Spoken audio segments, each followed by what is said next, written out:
출애굽기 신앙의 로드맵 시리즈 네 번째 시간입니다. 저는 오늘 주어진 본문 중심으로 하나님이 기억하셨더라 라고 하는 제목으로 말씀을 잠시 증거하도록 하겠습니다. 여러분들은 신앙생활 하시면서 이 고난에 대해 해석하는 여러 수식어의 문구들, 단어들을 많이 들어보셨을 것입니다. 예를 든다면은 고난에는 뜻이 있다. 또 고난은 변장된 축복이다. 고난은 유익이다. 등등 이런 말들, 유의 말들일 것입니다. 아무리 고난에는 뜻이 있고 또 고난이 축복이 되고 또 유익이 된다 할지라도 고난을 그래서 일부러 환영하는 사람이 있을까요? 없을 것 같습니다. 저 개인으로도 고난을 피해가고 싶습니다. 우리 모두는 고난을 피해갈 수 있다면 고난을 피해가고 싶은 것이 우리 모든 인간들이 바라는 본성이 아닐까 생각을 합니다. 그런데 성경을 아무리 보아도 또 성경에 나오는 믿음의 모든 하나님의 사람들을 보게 되면은 예수님까지도 포함해서 고난을 겪지 않고 믿음의 사람이 된 케이스가 단 한 케이스도 없다라고 하는 너무나 슬픈 사실입니다. 왜 그럴까요? 왜 그럴까요? 왜 그럴까? 왜냐면요, 신앙이기 때문에 그래요. 무슨 말일까요? 믿음의 사람이 된다는 것은 여러분 절대로 어린 아기와 같은 신앙의 자리에만 머물 수가 없기 때문인 것입니다. 여러분 신앙은 자랍니다. 또 자라야 되는 것이죠. 신앙은 이기적인 것이 아닙니다. 어떻게 보면 이기적인 어린 아기와 같은 신앙으로 출발했다 할지라도 신앙은 자라야 돼요. 또 자라는 것입니다. 또 자라는 것이 축복 아니겠습니까? 이타적인 섬김의 사람으로 신앙은 그렇게 변화가 되어야 되기 때문에 그런 것이죠. 어린 아기와 같은 신앙은 이기적인 신앙입니다. 성경은 그런 신앙을 환영하지 않죠. 그러나 장성하는 신앙은 여러분 이타적인 신앙입니다. 저는 우리 뉴욕 장로교 모든 성도님들이 이기적인 신앙이 아니라 이타적인 신앙인들이 되시기를 축복합니다. 지금 하나님은 이 모세를 이기적인 사람에서 이타적인 신앙의 인물로 만들기 위해서 그 로드맵을 가지고 다루시는데요. 그것이 첫 이 고난이라고 하는 이 도구로 그 맵을 가지고 지금 모세를 다루고 계시는 것입니다. 사도행전 7장에 보게 되면 어떤 내용이 나오죠? 스데반 집사가 첫 순교자로 순교를 하게 되는데 그가 순교하기 전에 성령의 충만함을 받아서 설교를 하죠. 담대하게. 그 설교하는 내용 가운데에 이 모세에 대한 이 성령의 감동으로 그가 설교하는 내용이 나옵니다. 사도행전 7장 20절부터 이 몇 구절들을 보게 되면은 나오는데요. 이런 내용이죠. 그때에 모세가 낳는데 하나님 보시기에 아름다운지라 그의 아버지의 집에서 석 달 동안 길리더니 버려진 후에 바로의 딸이 그를 데려다가 자기 아들로 기르매 모세가 애굽 사람의 모든 지혜를 배워 그의 말과 하는 일들이 능하더라 그랬어요. 자, 그러면서 23절 이렇게 말씀해요. 나이가 몇이 되매? 40이 되매 그 형제 이스라엘 자손을 돌볼 생각이 나더니라고 말씀해요. 나이 40이 되매 히브리서 11장 24절에 보게 되면은 믿음으로 모세가 장성하여 이렇게 얘기를 하거든요. 그러니까 40세가 되매 장성했다라고 하는 것입니다. 자랐다고 하는 것이죠.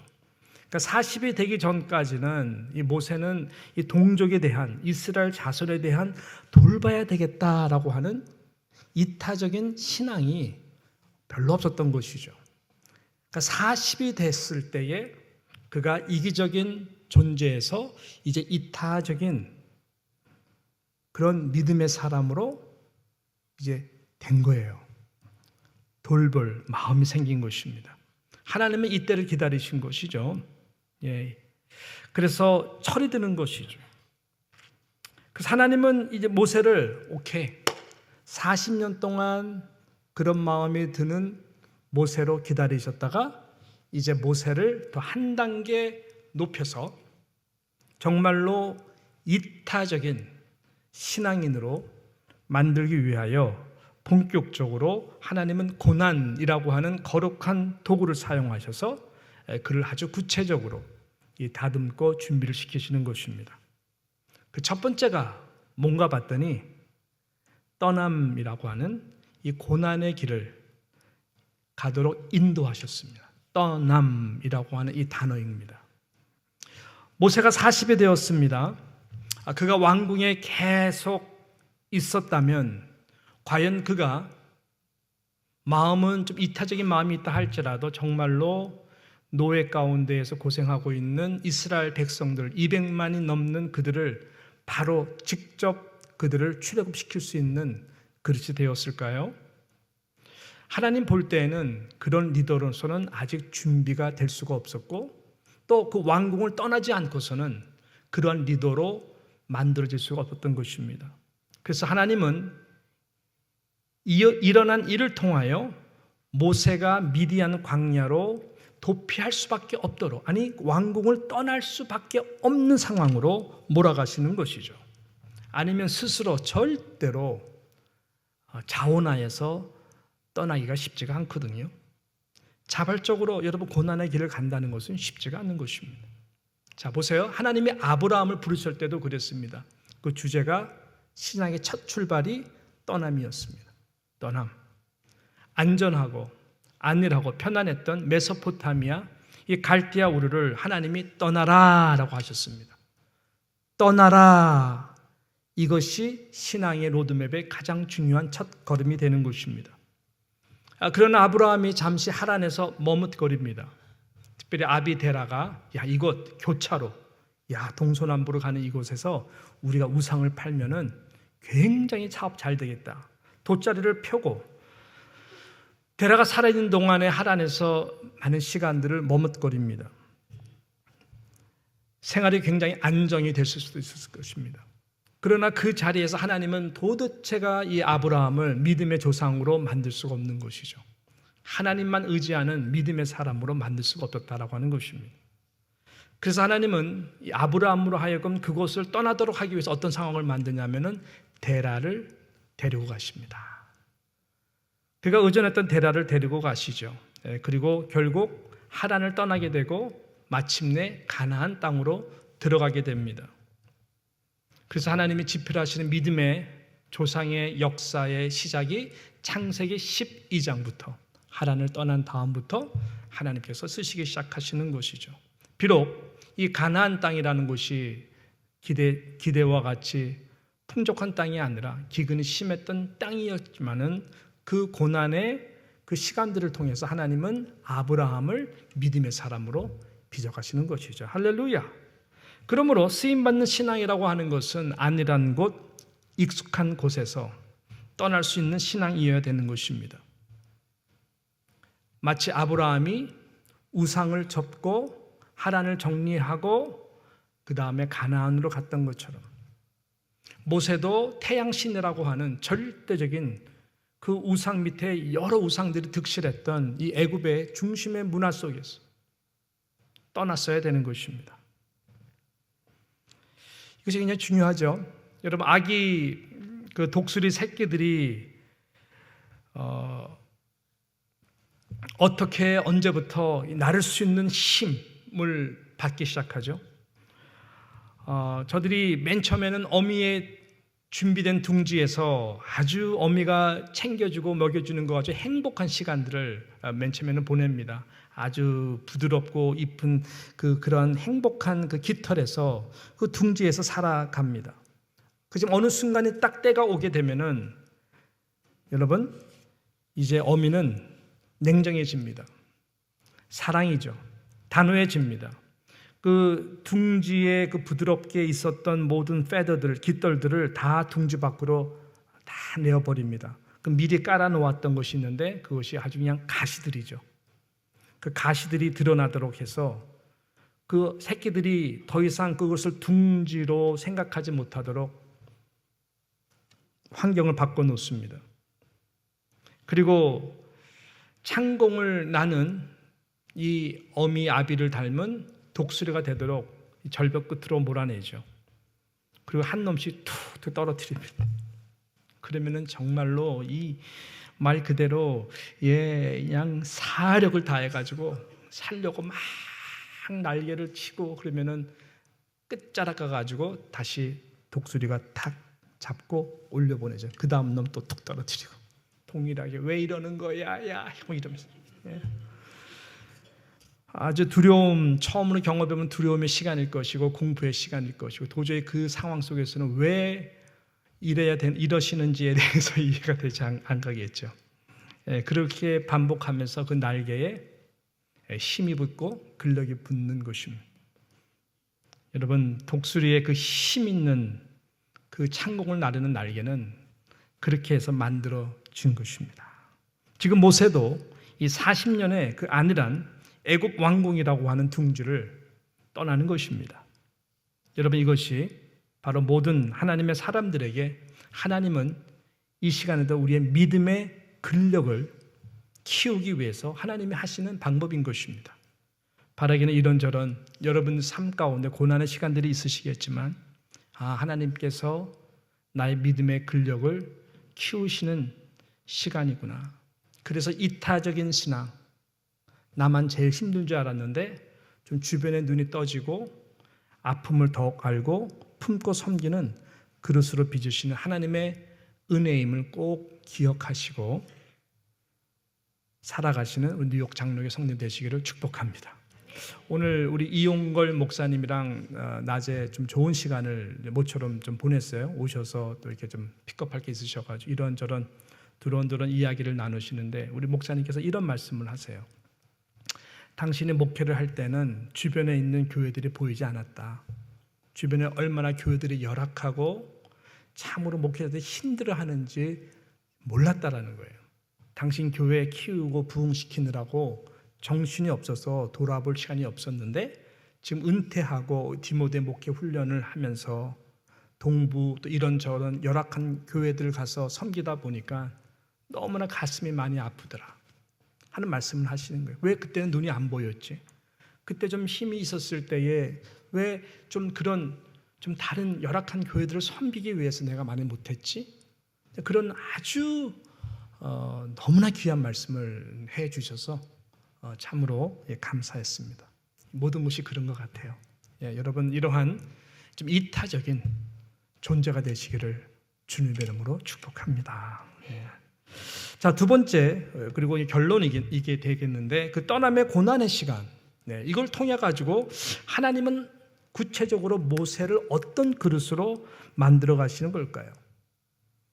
오늘 이 본문에서 말씀을 하고 있는 것이죠. 결국은 양들만 기르는 탁월한 목자로 훈련을 하나님이 시키시는 것입니다. 모세는 이것이 하나님이 갖고 계신 로드맵 속에서 이 모세가 되도록 하는 최고의 리더로 준비시키는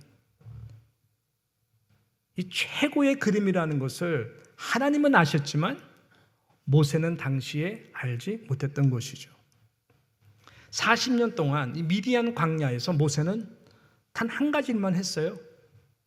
양떼를 치는 목자로 매일 그것도 40년 동안 동일한 일을 반복하면서 살았어요.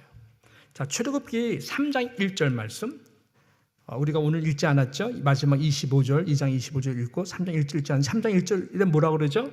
모세가 그의 장인 미디안 제사장 이드로의 양떼를 치더니 그 떼를 광야 서쪽으로 인도하여 하나님의 산 호렙에 이르러. 이렇게 짧은 구절이지만 굉장히 미디안 광야에서 호렙 산까지는 신의 산까지예요.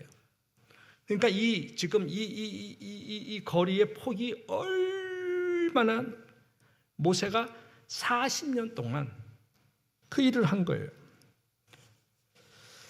자, 하나님이 왜 모세를 애굽의 왕궁의 왕자에서 미디안 광야에 여러분 무명의 목자로 이렇게 변신시키신 것일까요? 몇 가지 중요한 이유들이 있는데 가장 중요한 첫 번째 이유는 나의 능이 아닌 오직 하나님의 능으로 사는 종으로 만드시기 위함이었습니다. 스갈에서 4장 6절에 유명한 말씀이 있죠. 만군의 여호와께서 말씀하시되 이는 힘으로 되지 아니하며 능력으로 되지 아니하고 오직 나의 영으로 되느니라 믿으시면 아멘 해주십시오. 아멘. 이것이 굉장히 중요한 것입니다. 하나님의 부르심, 하나님의 거룩한 일은요, 누구도 예외가 없습니다. 힘 빼는 시간, 그 작업이 꼭 필요합니다. 나의 혈기와 능으로는 절대로 하나님의 일을 감당할 수가 없는 것입니다. 모세가 젊은 혈기, 그 다음에 이 애굽의 왕자라고 하는 뒷배경을 가지고 아무리 힘이 있고 동족의 형제를 위한다라고 할지라도 여러분, 그것은 오히려 하나님의 일을 나타내는 것이 아니라 오히려 문제가 더 되도록 하고 문제가 더 꼬이도록 하는 것입니다. 애굽의 리더로서 이스라엘 백성 리더로서 될 수가 없는 것입니다. 나의 백그라운드의 힘, 왕자의 신분의 힘, 이 바닥에서는 내가 뭐든지 내 말이 법이다. 안 되는 거예요. 안 되는 거예요. 그것이 권위가 아닙니다. 내가 할 수 있는 힘으로 하는 것은 종교의 행위입니다. 하나님의 은혜입니다. 정말로 전적인 하나님의 은혜입니다라고 눈물로 겸손으로 고백할 수 있는 역사는 나의 힘과 능으로 되는 것이 아니라 오직 하나님의 은혜의 영으로만 가능한 것입니다. 그래서 철저히 자신의 마음을 케노시스라 그러죠. 빌립보서 2장에 나와 있는 말씀과 같이 마음을 비워서 종의 형체로 예수님과 같이 십자가를 끝까지 복종하는, 십자가를 지고 묵묵히 감당하는 자가 될 때까지 하나님의 능하신 손 아래서 있도록 계속 하나님 빚어가시는 거예요. 그래서 하나님의 능하신 손 아래서 겸손하게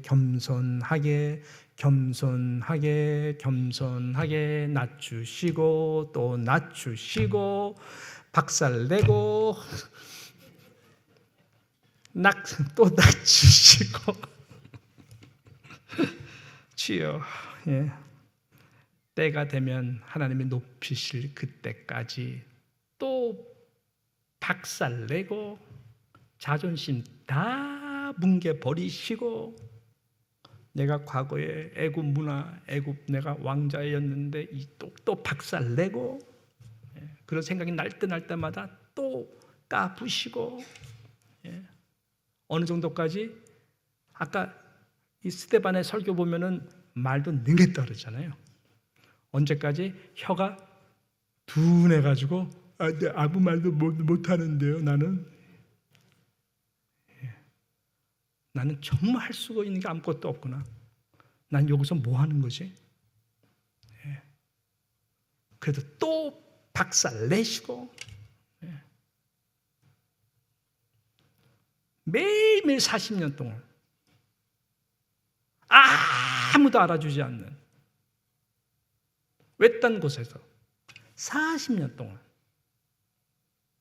양떼들 돌보는 그 일을 하겠다니까요. 몇 년 동안? 40년 동안. 그러니까 썸바디에서 완전히 노바디로 하나님이 만들어 가시는 거예요. 왜 그럴까요? 하나님이 에브리띵이 되도록 하기 위한 것이죠. 이제 됐어? 이제 내가 너의 모든 것이 될 수 있겠어?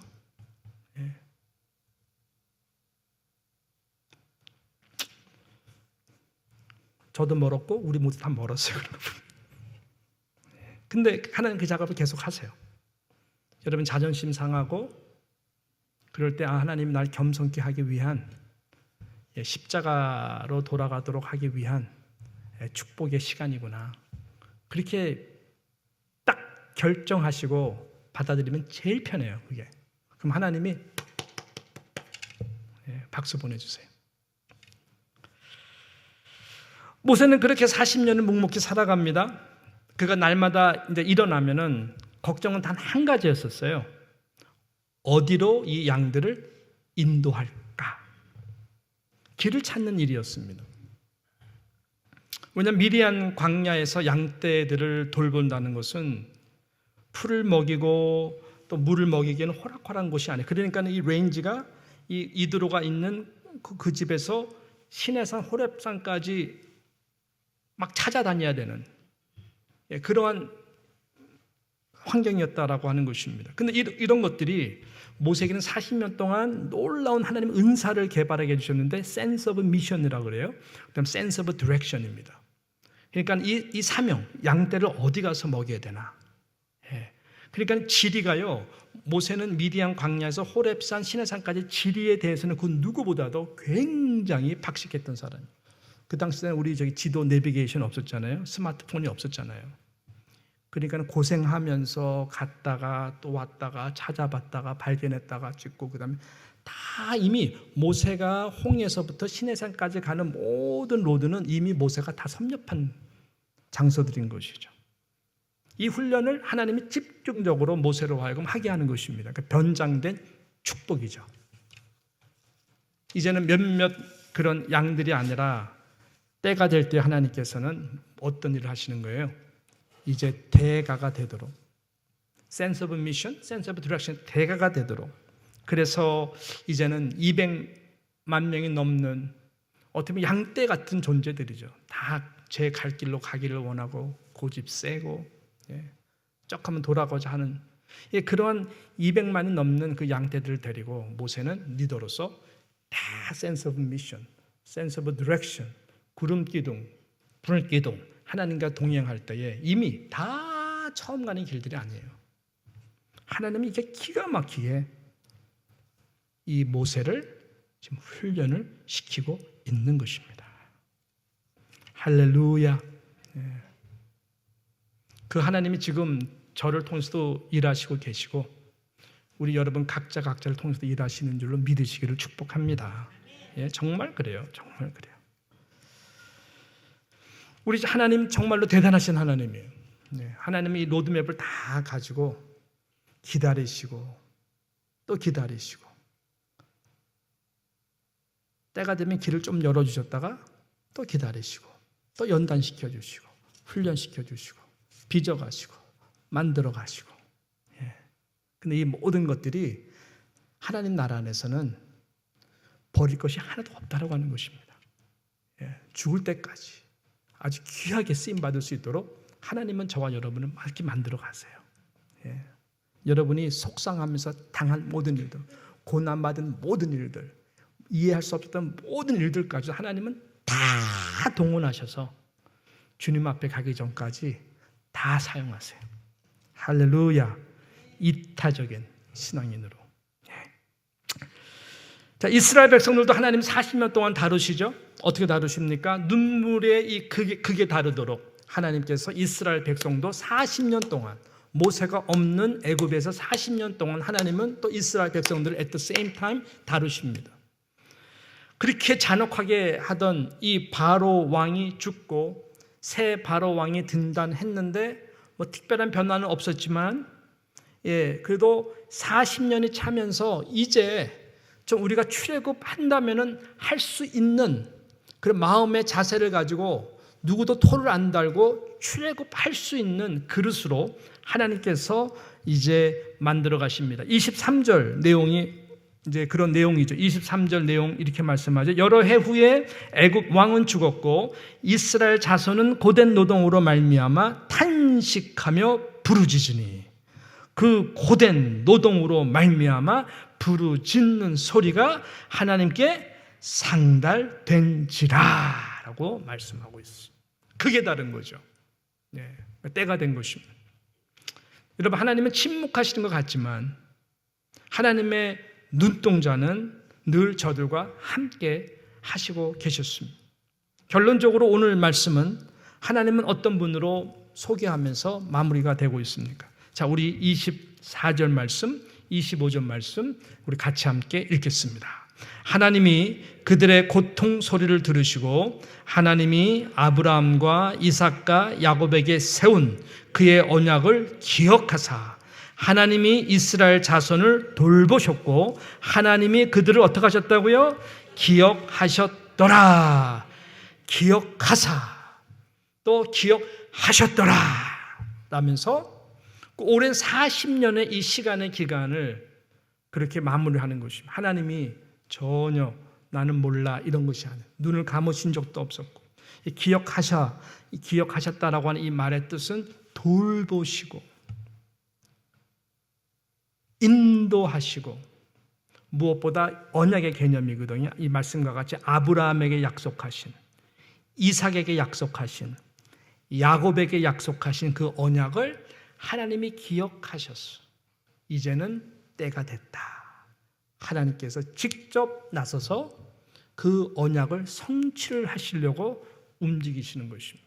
하나님 이때를 기다리신 것이죠.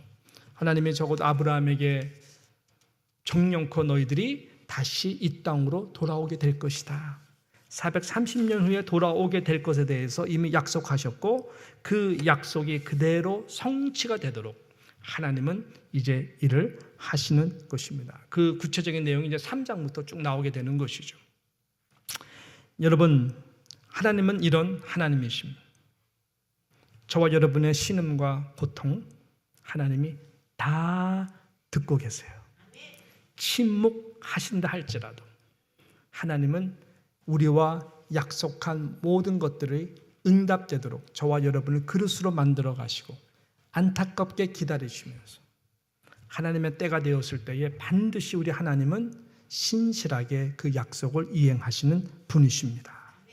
미디안 광야 40년 동안 아무것도 아닌 존재, 같은 일을 반복하면서 나는 결국 이거밖에 되지 않는구나.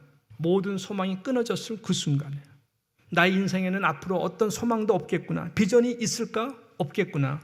이 광야 속에 홀로 던져져서 내 인생이 이러다가 끝나는 것이겠다. 외로움 속에 있다 할지 하나님은 아브라함을 기억하셨어요. 이스라엘 백성들의 이제는 이러다가 우리 다 죽는구나 할 때 그게 다르실 때 하나님은 그들을 기억하셨던 것입니다. 사랑하는 의장 성도 여러분, 우리 하나님은 이런 신실하신 하나님이십니다. 여러분의 눈물을 하나님은 다 아십니다. 우리 교회의 아픈 상처, 우리 교회에 흘렸던 모든 눈물도 하나님은 다 기억하십니다. 하나님 침묵하신 것 같아도 하나님은 하나님의 때를 기다리시면서 하나님 지금도 일을 하시고 계십니다. 상처를 하나씩 보듬어 주시고 우리 때가 아니면 그 다음 세대에 하나님께서는 놀라운 일을 하실 것입니다. 교회에 약속하신 하나님의 그 언약은 반드시 하나님의 때에 이루어 가시기 때문에 그렇습니다. 우리는 이러한 놀라운 회복과 은혜와 부흥의 은혜를 주실 그 하나님을 찬양하면서 개인적으로, 여러분의 가정적으로, 여러분의 일터 가운데에, 또 우리 인생 가운데에 공동체적으로 늘 우리를 기억해 주시는 신실한 하나님을 붙들고 믿음으로 나아가시는 저와 여러분 되시기를 축복합니다. 나의 모든 인생은 하나님의 이 신실한 로드맵 속에 있다는 것을 다시 한번 기억하고 나아가시는 저와 여러분 되시기를 축복합니다.